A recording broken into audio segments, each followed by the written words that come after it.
Чамд асуух асуулт байгаа юу? Та суух асуулт Өнөө өрсийн асуултыг зохицлоо гэж яриад байснаа гэж ярьсан гэж ярьтаагүй. Гэхдээ зэгцэж амжаагүй байгаа. Яасан гэхээр би өөрөө баахан хийж гүйсээр байгаа. Тэгээд юунаас эхлэх вэ? За хим гэдгийг юу гэж ойлгоод вэ? за би сүлд онгод дээдсэдтэй золгоод тэгээ химийн талаар арай нэг жоох өөр ойлголттой болсон болов. Урд өмнөхөөс бодвол за 5 мэдрэгхүүгээр авч байгаа мэдээллийг хим гэж бас нэг ойлгож эхэлсэн. Тэр мэдээлэл хаанаас ирээд байгаа юм? Тэр мэдээлэл цаад оршихуй юм уу? Одоо сонсноор одоо сэтгэлгээч юм уу? Тэнцэнээс ундарч байгаа болов. Тэнцэнээс ундарч байгаа нь хэлбэлцэл юм болов гэж ойлгож байна. Хаанаас юунаас юу авч байгаагаа танихгүй бол яаж танин мэдсэнд тооцох юм бэ? 5 мэдэрхүйгээр мэдээлэл ирж байна. Хинээс ирээд байгаа юм? Жишээлбэл ингээд үе тэнгийн хүмүүсийн дэргэд байж хахад тэр хүмүүс юу мэдэрч байна, юу ярьж байна гэдгийг Хин нэгнээс ирж байна. Хаанаас нь ирээд байгаа юм? Сүнснээс нь үү? уг нь тэр химийнх нь яг хаанаас ирж байна гэвэл эцэд бараг сүнс рүү л орох хах та. Сүнсийг юу гэлээ? Тархин говлын үүтгэж буй хим гэж би тодорсон. Биендээ бат зогсон. Анх төрөхөд ирж буй сүнсгэл чинь юу юм? Ижигийнхэн хэвлээд махан бий бүрэлдэж тархин гавл нь бийжиж байхад түүний үүтгэж буй хим нь хүмүүний өөрийн сүнсгэл шүү дээ. Тэр дээр сүн эс гэж тодорхойлоод байдаг. Тэрийг л гэж ойлгож байгаа. Мэдээж тэр хим чин аргүй хоосноос бий болохгүй. Ичи эцгээсээ авсан удамшлын бийжиж буй хим юм. Түүнээс тэнгэрээс ирээд буугаад залгагдчихдаг гэж ойлговол агуулга дутуу гэдэг үгийг би ахин дахин хэлье. Энэ удамшилт хим чин би удамшил зүйн ээлт хүчин гэж хэлээгүй. Удамшилт хим гэсэн шүү. Бүрнээр нь сэрэж, бүрнээр нь ашиглаж эхэлбэл удамшилт ээлт хүчин болдгоос одоогоор бол удамшилт химэл байгаа. Ихэнх удамшил нь унтаа хэлбэртэй байгаа. Унтаад байгаа учраас тэндээс сэрэж байгаагаа та өрсөд гадаг шилэрхийлэхдээ сэрэлт гэдэг үгийг онож өгсөн нь ийм учигтай. Учиггүй үг байхгүй. Сэтгэлгээнээс үүсдэг. Хүн юу сэтгэж байна? Тэндээс үг ургана, хэмч ургана. Тэгвэл удамшил дээрээ нэмэгдүүлэн тархин гавлын дадалчсан тогтолцоо өөрөө химийг үүтгэж байгаа. Тэр нь та өрсөд юм. Яг одоогийн байгаа тоонор чин торигчин шүү. Харин дэмнэж байгаа нь удамшил юм. Гаднаас санагдах, дотроос мэдрэгдэх зөн бүхлээрээ удамшилаас ирдэг. Харин дүгнэж, цэгнэж, ялгаж, салгаж шийдвэр сонголтыг хийж байгаа нь тарих. Түүний үүтгэж буй химийн нөлөө нь удамшлаа бүрэн дарангуйлах шинжтэй. Тийм ч учраас зарим нь сэрээд, зарим нь сэрэхгүй. Одоогийн тархин гавл нь 100% дарангуйлж байвал тэр үр удамшлаасаа огт сүлэхгүй байгаа хэрэг. Ямар тохиолдолд сүлэх вэ? Энэ тархин гавл өөрөө намжиж байж бусад хим нь хүчээрээ шавхуурдан химэлж нөлөөлөл үзүүлж эхэлнэ. Тархин гавл яаж намжих вэ? Нэг бол мухарталд орж намжина. Нэг бол амар амгаланг олж намжина. Тиймээс сүнс сэрхийн өмнө дандаа мухартал үүсдэг. Амар амгаланг олоод сэрсэн тохиол буюу Бурхан багш гэсэн бол байдаг. Тэд ямар давуу талтай вэ? амар амгалан гэж хэлүүдээр бясалгын арга болов. Бясалгал бол нэг л арга барь. Цаана нь үндс нь юу болоод байгааг ойлгож байж л бясалгалаа биежүүлэн уйлдаж дөнгөн. Хэрв ойлгохгүй барин тавин уйлдаж байвал тэр чин зүгээр л хүмүүн өөрийгөө хуураж байгаа үйл юм. Бясалгахаар яадгийн бодол чимээгүй болдгийм үү? Яадгийн. Өөрийнхөө илүү ажиглаад бодол хүсэл сэтгэлийн хөөрөлний илүүтэйгээр намждаг. Тэгээд яг өөрийнхөө дотоод орчхуйтайгаа илүү ойрхон болдсон болов гэж боддог. Тэгэхээр таны ярьж байгаа тэр тарих одоо намжих тэр үйл явц нь бясалгалын үеэр явагдсан болов гэж би хувьдаа ойлгоод байгаа. За тарих намжих гэдгээ дахиад тайлбарлая.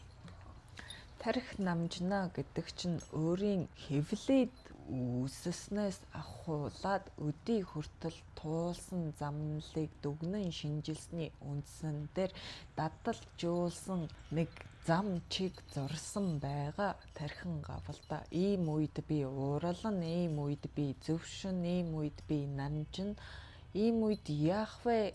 За энэ удаадаа ууралчихъя, энэ удаадаа намжчихъя гэдэг дадлыг үүсгэсэн буюу өөрийнхөө химийг bijүүлсэн үйл байгаа. Тэр үйл чинь хайрцагын дотроо эргэж байна гэж сэтгэвэл түүнийг намжаана гэдэг нь хайрцаггүйгээр боломжгүй зүйл үгүй гэж сэтгэх мухардал бөгөөд амар амгалан юм.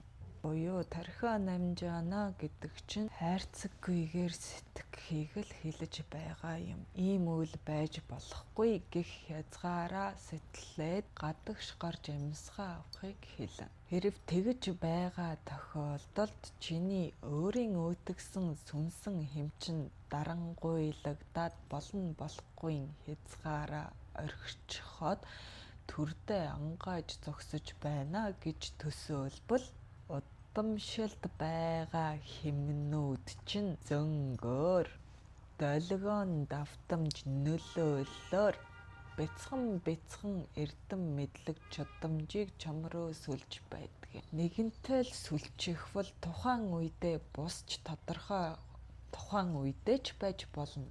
Тодорхой цаг хугацааны дараа ч байж болно. Илрэл үзүүлж эхэлнэ. Буюу тэр хэмчин тархинд чинь тэртээ тэрхүү нэг хэсэг нь болоод хуралдчихж байгаа үйл явц юм. Ашиглахгүй удаан явбал дал тухамсарлуу чинь суучих нь буюу хөдөлгөөнгүйгээр тогточих нь. Хэрэгтэй үед чинь цухалзавч санааны чинь зоргоор хөдлөхгүй. Үүнийг та өрсөд далд ухамсар гэж тодолдог. За тэгвэл далд ухамсарт удамшилт хэмүүд буюу тусдаа байгааг нь сүлснийгээ далд ухамсар гэд байна уу гэдгийн хариултыг тодорхойлъё. Чи юу гэж бодож байна? Мэдээж нөгөө удамшлаараа ингэж дамжиж ирсэн мэдээлэл бол илүүтэйгээр ойрхон дөхөө байна л да. Гэхдээ тэрнээс өөр гадуурх химиг татаж сурч болохгүй гэсэн бол байхгүй хаа. Одоо таны хэлдгэр болохгүй юм гэж байхгүй гэдэг болохоор далд ухамсар гээч нь хэвлээд бүрэлдэхээс ахуулаад өдийг хүртэл та өрсүүдийн үзэж туулсан бүхий мэдээллийг агуулж буй оюуны чинь санг хэлээд байгаа юм. Удамшилт хүч бол тусдаа унтаа байдалтай байг. Тэр чиний сүнсгэлд багтдаггүй гэвэл багтдаг. Гэвч дарангуйлалд багтдаг шүү. Энэ тархин хим өөрийн чадлаа намжуулахаас нааш хурц нөлөөлөл үзүүлэх нь тун ховор. Нохойд хөөгдөөд өөрийн чадалтаа баймгүй өндөр өсөрдөг нь мухардал шүү. Мухардалд ороод амиа хоохойлох зөн нь ажиллахаараа ижи эцэг чинь чамайг өндөр дүүлүүлж байгаатай ижил үйл бүлгөө. Тэгэхээр мухардал нь аминд тулсан үйл байх нь дээ. заавалчгүй. Гаднаа тэгж харагдахгүй байвч дотроо өөрийнхөө химийг химлэн сарниулж цацах үйл явц бол цаашлаад удвал аминдаа л тулна. Цаашлуулаад бүр тулгахгүй нэг цаашлуулаад нэг наашлуулаад дөнгөн данган яваад байгаа өрсүүд бол тодорхой хязгаар дотроо бас л мухардаж байгаа. Амь насны хязгаарын мухардалд тулаагүй ч оюун ухааны тойргуудын хамгийн дотор тойргийн мухардалд хүрээд байна. За зарим нь тэрнээсээ алсарч 2-3 дахь тойргийн мухардалд хүрчил байгаа. Хүн хүний төвшин өөр. Гэвч энийг наашилуулахгүйгээр цааш нь мухардуулбал амь насны мухардалд хүрнэ. Зарим үед зайлшгүй тохиолдлоор өсчин мухарддаг бол зарим үед зугуухнаар гулсан. Тэгвэл мухардал амар амгалан гээж чинь яагаад яг адилхан үр дүнд хүргэж байгаа юм? За мухардалыг та өрсөд ихэнтэй хэрэгэлдгээрээ маш сайн таних байлгүй. Тэгвэл амар амгалан гээж нь юу юм? Амь насны хязгаарт тулаж хүмүүн махан бие гэвэл химээрээ буюу сүнсэглээрээ хий орчилд нэгдэнэ. Тэнгэртэйгээ нэгдээд байна уу? Зарим төвшөнд тийм, зарим төвшөнд үгүй. Ямар тааж хязгаарлагдмал махан биеэс гарчхаж байгаа хувьд махан биений хязгаарт оршихгүй буюу тэнгэртэйгээ л нэгдэж буй үйл явц. Зарим нь замбудаа гацна, тийм үү? Энд тэнд хуваарлагдаад байгаа нь тэр орон зайдаа тушигдаж хязгаарлагдаж байгаа үйл явц авч өлсөхгүй цангахгүй махан биеийн хязгаар байхгүй гэдэг чинь алсуураа бол тэнгэрийнхаа нэг хэсэг л болж байгаа үйл явц. Тэгвэл тэнгэр мэдээж амар амгалан шүү дээ. Ингээд мухардал амар амгалан хоёр чинь эгээ ижил нэг л үйл юм. За амь насны мухарыг болъё. Зүгээр дотор тойргийн мухарыг бодъё. Юу ч хийх сонирхолгүй, яах ч хүсэлгүй, яахаач мэдэхгүй, тойроод байна. Тэр бол нэгэн тойрогтоо эргээд удасны мухар бөлгөө. Бүгдийг нь мэдчихсэн, бүгдийг нь таньчихсан, тэлэх шаардлагатайгаа мэднэ, хаашаа гэдгээ мэдэхгүй, яаж гэдгээ мэдэхгүй сэтгэлийн мухар бөлгөө. Энд яаж тарих намжив? Намжих уу, намжихгүй юу? Яг гаднах тойрог бус тул бүрэн намжихгүй, тодорхой хэмжээнд намжина буюу тодорхой хэмжээнд хэмээ задлаад л байгаа. Сүнсээ өөрөөр хэлбэл сарниулаад өөрийгөө нэг хэсгийг баг багаар өхүүлж байгаа үйл явц. Үхсэн хэм яах вэ? Задраад бусадтайгаа л нэгдэн буюу тэнгэртэйгээ л нэгдэн. Тодорхой хэмжээ бүхлээр бус. За би тэнд задарсан хэмийн сарнсан орон зайг ямар ч аргаар нөхөж болно. Удамшлаасаа нөхвөл тэнд удамшил ээлт хүчин үүснэ. би дахиад нэг таны ярьсныг ингээд ойлгох гэж үзье. Хүн өөрөө дотор тойрогтой ингээд эргэлдэж байхдаа тодорхой хэмжээнд ингээд хэмээ ингээд гадагшлуулж штэ. Тэгээд тэр хэмээ нөхөхийн талаар таарж байна уу те? Нөхөгдөж байдаг зүй тогтолтой юм. Тэр нөхцөл ингээд хэмээ нөхөж чадсан бол тэр нь удамшил дээлтэй хүчин болно гэж ойлгож болох уу? Удамшлаасаа нөхвөл удамшил ээлт хүчин болно. Харын хэмээр нөхвөл хар тэрэн л амилан байлгүй дээ. Эзлэгдэн. Ямар ч хэмээр нөхөж болно. Ямарваа нэгэн хэмээр нөхөн. Хэрв задлсан бол дэлгэрүүлж буй үйл явц буцаагаад хурах нь цаг хугацааны л асуудал. Энд цаг нэг их ордоггүй юм шүү. Хормын төдийдэл болно. Тэгвэл Мухартаад байгаа өрсөд тодорхой орон зайдаа хансан л гэж үзнэ. Тэрнээс гадагшлах хэрэгцээ шаардлага тулсан. Учигаас хансан орон зайгаа хэмээр задлаад байгаа үйл явц нь гутрал болж илэрнэ. Задлснаа буцаад нөхөх орон зай нь удамшилт хэм байвал арай том тойргоор төгжигдэж эхлэх нэ. Ингэж тэлнэ. Мэдээж та өрсүүдэд маш холын өвөг дээдсүүд буй. Ингэн тэлээд хязгаар буюу гэвэл хүн үүсгээс цааш явах уу?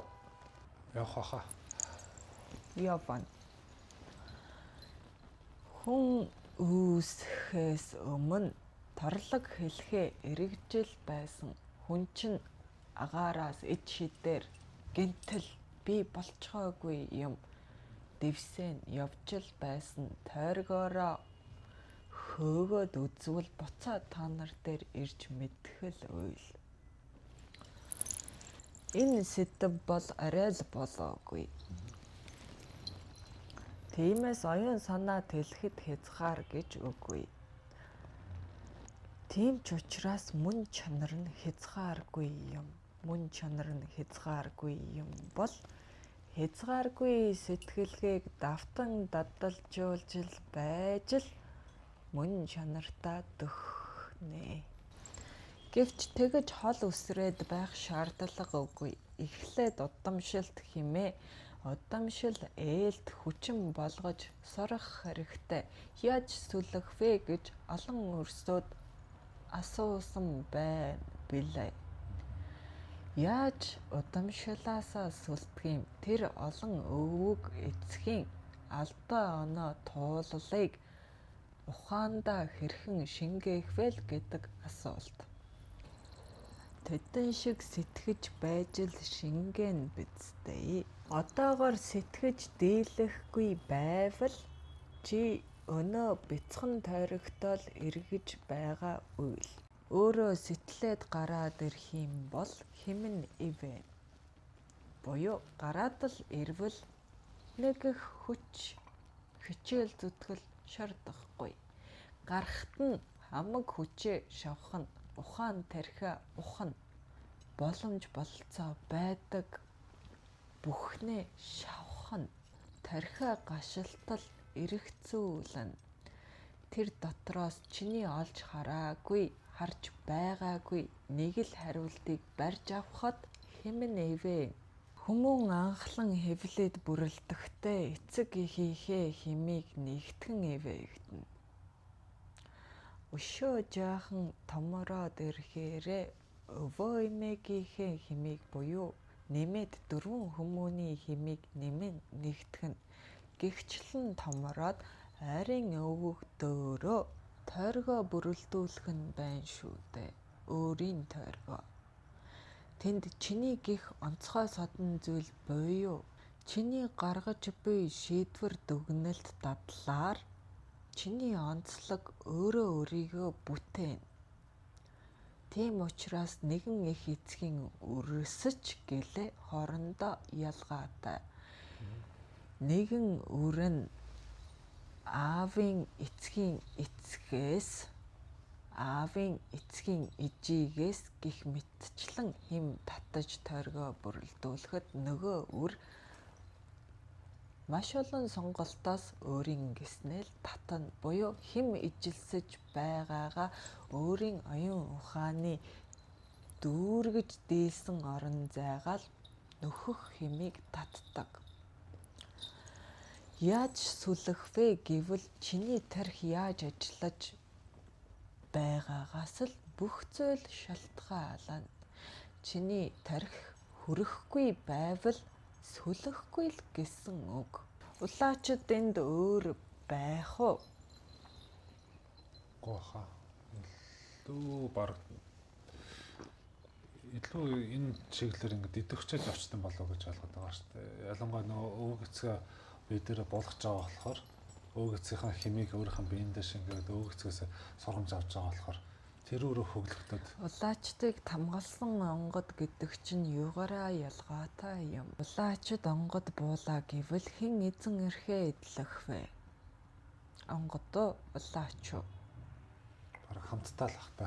Би гэж ойлгох юм чи тааш нь бид л болох л гэдэг тэр нөхцөлд. Улаачд бол илүү холоос зарим нь шүү. Зарим нь илүү холоос сүлэх чадамжтай. Яагаад вэ? Удмынхны онгод нь тамгасан болохоор тэгдэм болов. Тамга гэ чинь юу юм? Төрсөн онцог гариг ирэхээс төрсөн онцагийн гариг ирэхсийн иэл гэж байх уу? Бага. Би бага гэдэгт итгэдэг. Иээж буулгасан үрээсийг улаачд гэж хэлж болох уу? Ивэж гэж ойлгож болно гэж хувьдаа бодож байна.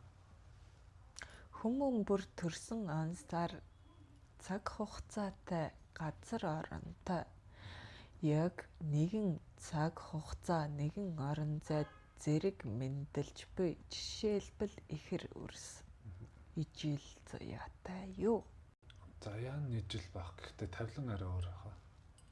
Над хоёр чинь ямар ялгаатай үгс юм? Ижил хүмүүн гэж нэгч байхгүй. Ижил хүмүүс гэж байна. Зүгээр заяа Тэнд өөрийн оюун ухаан буй тэр оюун ухааныг хэн яаж иеэхийг яаж зохируулад байгаа юм.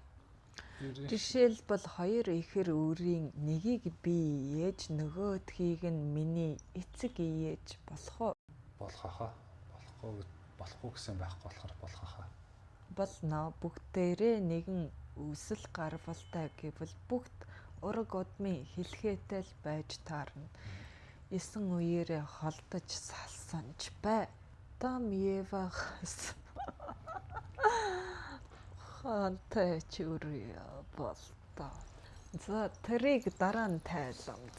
За тэгвэл тэр үечлэлээрээ би энэ үрийг иенэ гэд татлаад төрүүлэхэндээ янз нь буюу би энэ үрийг иеснээрээ миний удамшилт хүчин удамшилт хэм заяагдмалаар энэ үрд удамшил ээлт хүчин болж анхнаасаа бүрэлдүүлсэн байх нь. Тэгэхээр энэ үр над хүртэл тэлсэн тэлээгүй би иээж байдгаа л гэсэн үг. Тийм ч учраас заяагдсан гэд эхний подкаст гэдэг дээр нь тодорхойлж өгсөн. За иесэн юм бол би энэний өмнөөс амьдрах гээд байгаа юм уу? Энийг би иээж яг яах гээд байгаа юм гэдэг асуулт ундрна. Чи юу гэж бодож байна? Юу зүгээр явж байгаа хүнийг ивэгээд байх нь чадах хайшаа юм те. Бас ямар нэг юм цаана бодож ээж хий хоосон хөдлөхгүй байх болоо да. Тэгэхээр нөгөө ямар нэг үйл хэрэг дүрх гэж л хүнийг ивэж байгаа юм болоо. Тэгэхгүй болол хий Мэдээж тэр бол ойлгомжтой. Энэ үр өөрийн хэмжээгээр тэлээд энэ өрсөд гээ. Бүхий өрсөд орчин цагт оршиж байгаа бүхий өрсөд тэлээд надад хүрэхгүй бол яах вэ? Би хизээч өөрийн эрдэм мэдлэгээ хөрсдөд буулгаж дийлэхгүй шүү дээ. Тиймээс анхнаас нь ээж буулгах шаардлага тулгарч үүнийг та нар гэрээлсэн гэдэг ийм эрхийг олсон ч гэдэг хамаагүй ялгаагүй тийм үү? За тэгвэл 9 үеэрээ салсан ч бай. Миний үрийн үр нь явсаар л ямар ч байсан энэ үр дээр иржээ. Ямар ч байсан холсон салдсан холдсон төөрсөн байлаач энэ бол миний мах цусны тасархай мөн юм. Мах цусны тасархайгаа иээж буудаллаж байгаа өвгөд улаачийн амьдралаар дахин төрөх гэж оролдож байна уу?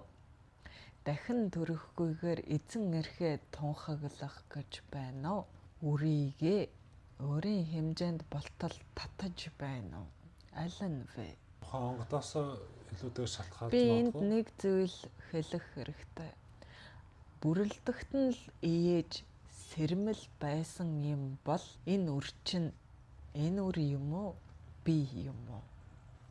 Аль аль нь болов гэж бодож байна. Мэдээж яг өөр нь мөнөөс олно. Гэхдээ бас өөр нэгэн орчхон нөлөө бол ялцгүй байгаад байна л да. Би бол энэ үрийн оюун ухааныг иегч хэм гэвэл би энэ үрийн нэг хэсэг л юм. Хэрв энэ үр миний нэг хэсэг гэвэл тэр чинь энэ үр бус би болчихно.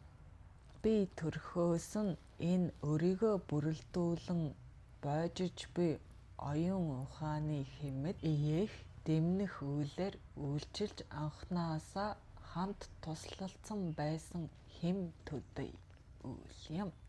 Бууж ирэхээр юу өөрчлөгдөх вэ? Бууж ирэхээр илүүтэйгээр таны нөлөө илүү мэдэгдэх үзэл болох байлгүй.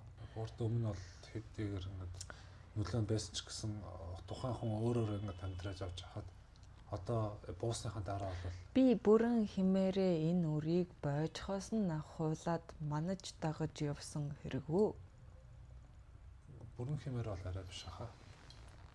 Гэтэ боломжоор өөрийнхөө хэмээ ингээд шитгэж өгч хамгаалж Түүний удамшилд байсан миний хэм энэ үрд сэрээтэй буюу анхнаасаа л үйлчилж байсан төдий болохоос бус миний үхээд би болсон хэм бол тусдаа тэнгэртээ оршиж байгаа. Бууж ирвэл би тэр хэмээрээ л бууж ирнэ. Тэгэхээр та буухгүй байгаа гэсэн үг.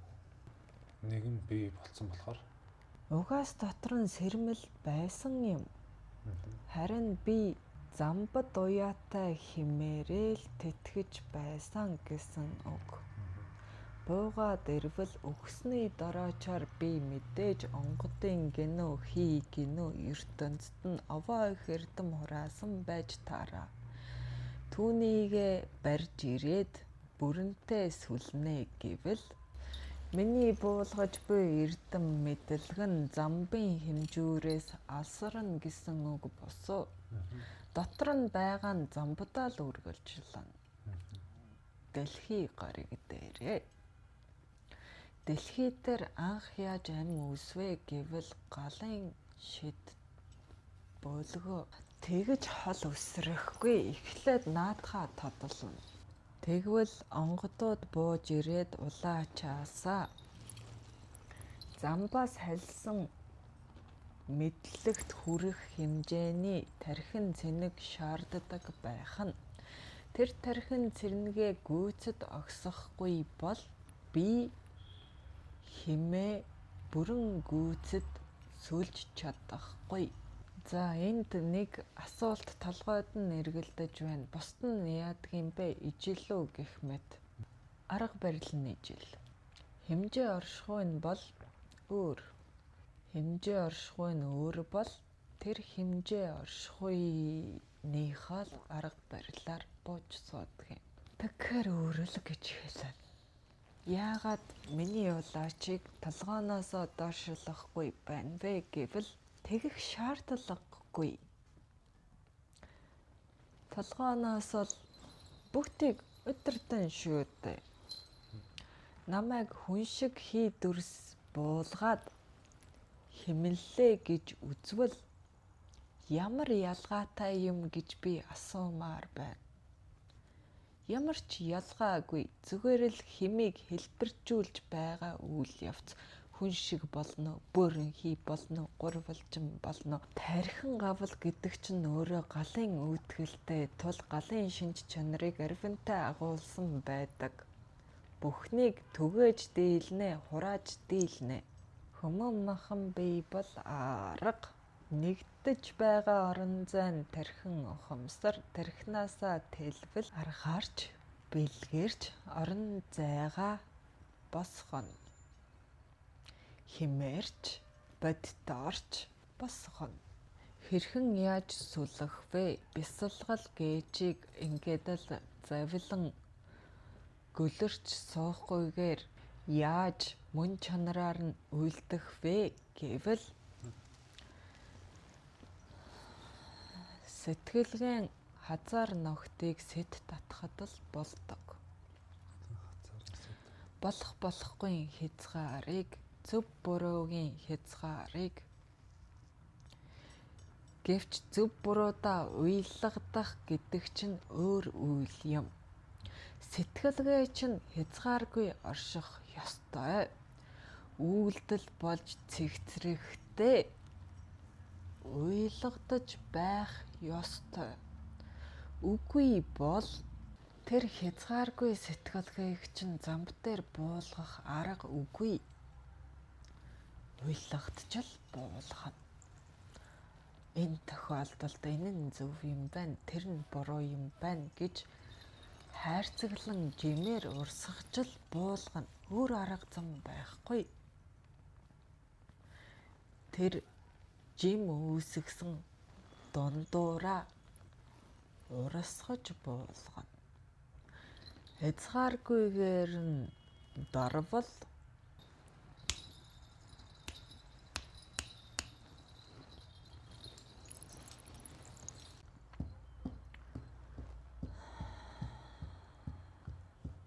эхлэл рүүгээ буцчихдаг юм.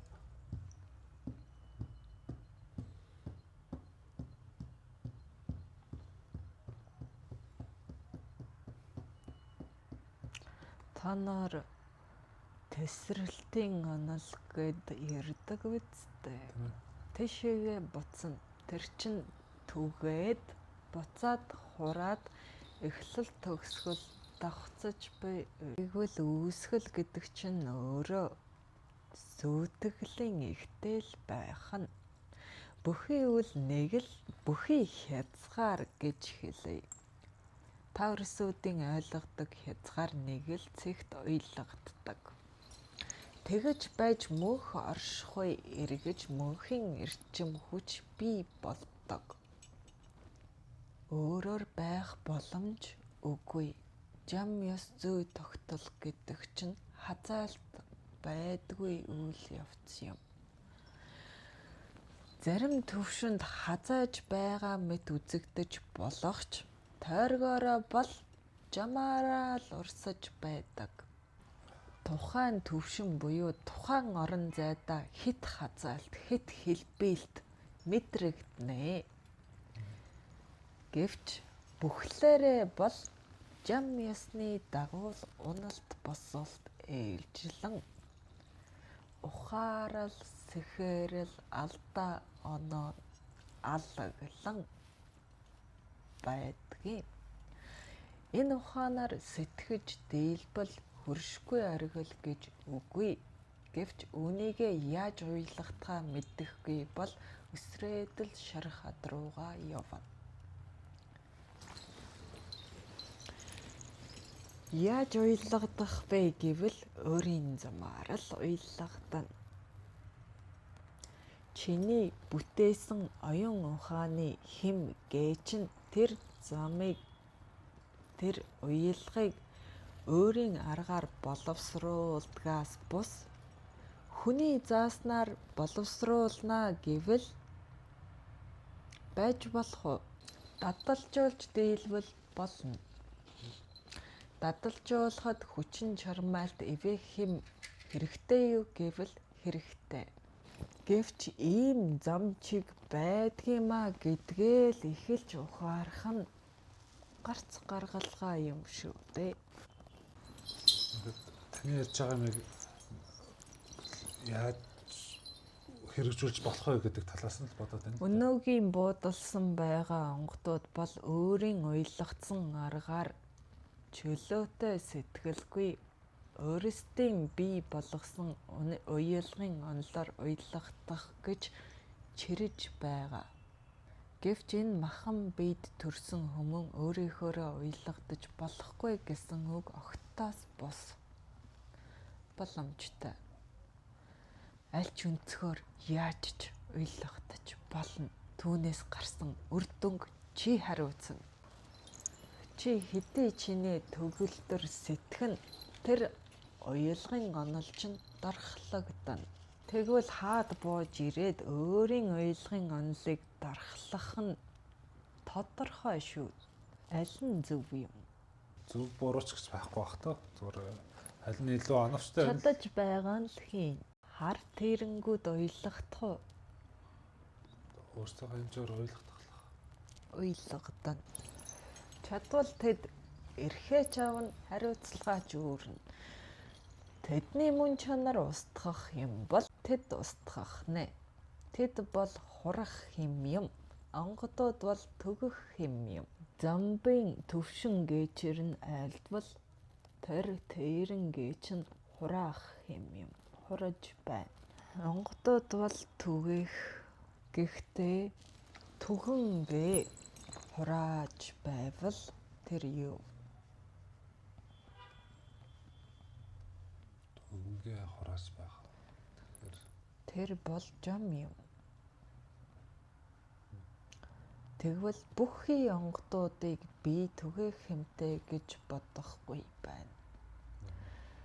Жамыг бүрэн бүтнээр нь огоорсон онгод бол түгээн хураана. Хар цагааныг сүлэн тэнд хэмжээ хязгаар байх. Онгод гэдгээ зүйтэй тодлох хэрэгтэй. Нэг л үгээр бүгдийг хэлэхээр ийм алдаа гарч байна. Буруу ойлголтыг түгээхийг хүсэхгүй байна.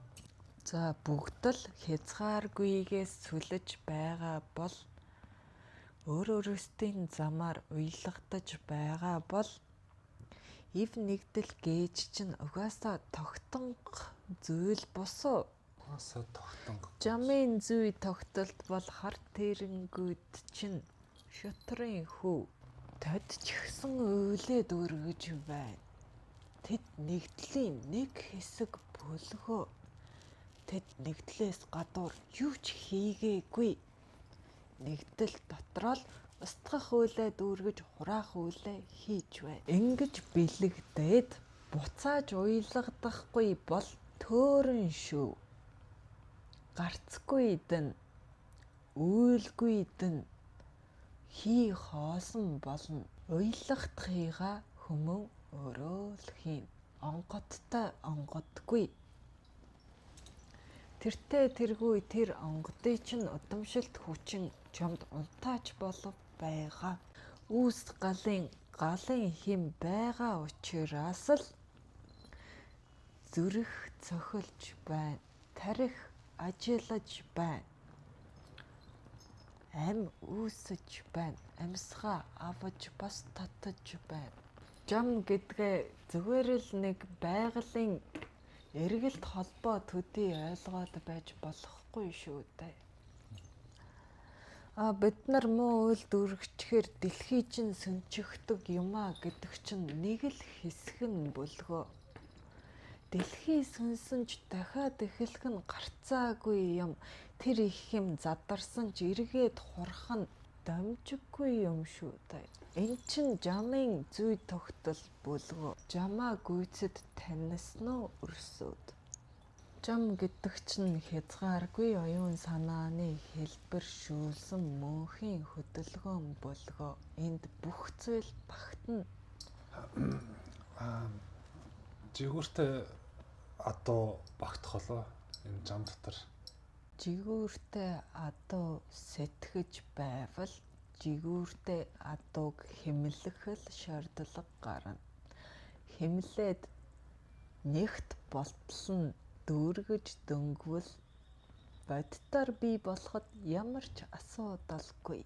Магад байсан болоод үлгэрлэн дамглан хилцдэг байсан ч байж мэднэ.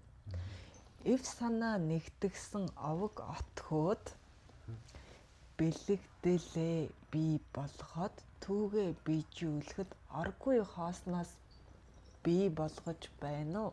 Гэвэл үгүй шүү дээ. Эн чинь зүгээр л хэмийг тогтоох үйл явц. Тэгвэл угтаасаа тэр чинь байсан байж таарах нь. Ингэж сэтгэхэд төөрөлдвөл уйлгадахгүй байгаа шинж. Уйлгадвал яаж ашиглахыг яруу тодоор үзүүлнэ. Хэмийг яаж хэрэглэхээ мэдвөө. Хэм бол хий орчил бэлэг. Чамд хүссэн хүсээгүй үйлчилж, хүссэн хүсээгүй хүртэж бас цацаж байгаа. Чи тэрийг ухамсартайгаар захиран зарцуулж эхэлбэл ашиглаж дийлнэ. Чиний оюун санааны цар хүрээ хэдий уужим удамд цойлно. Төдий чинээний орон зайг эргшээх хэмийг чи удирдаж дөнгөн.